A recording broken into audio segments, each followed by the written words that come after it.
Hello guys, welcome to Kairali உலகம்.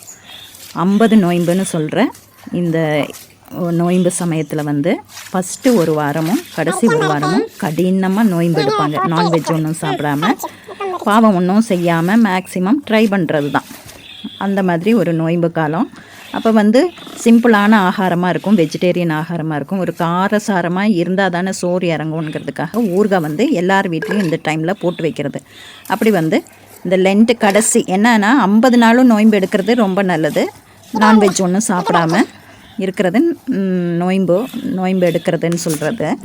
அப்போ அப்படி எடுக்க முடியாதவங்க கடைசியில் ஒரு 10 நாளும் ஃபஸ்ட்டு ஒரு 10 நாளும் மஸ்ட்டாக எடுக்கிறது. அது எவ்வளோ பெரியவங்களாக இருந்தாலும் எவ்வளோ வியாதியஸ்தராக இருந்தாலும் எடுக்கிறது வழக்கம் கேரளாவில்.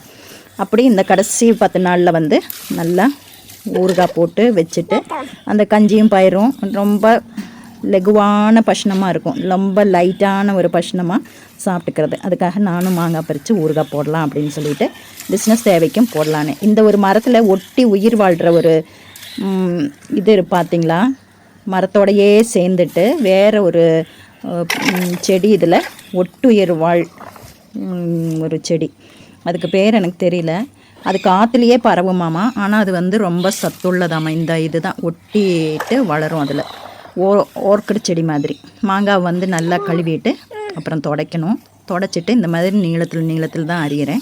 கடுமாங்கான்னு சொல்கிறேன், கேரளாவில் கடுமாங்கான்னு சொல்கிறேன்.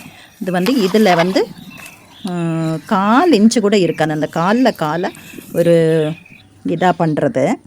நான் வந்து நீளமாக தான் அரிஞ்சிருக்கிறேன்.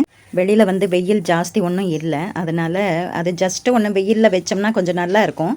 வெயிலில் வைக்காட்டினாலும் பரவாயில்ல, நான் ஃபேன் வச்சு காத்தாட அதை வந்து கொஞ்சம் உலர்த்தி எடுக்கிறேன். அதுக்கப்புறமேலு அதை ஊறுகாய் போடலாம்.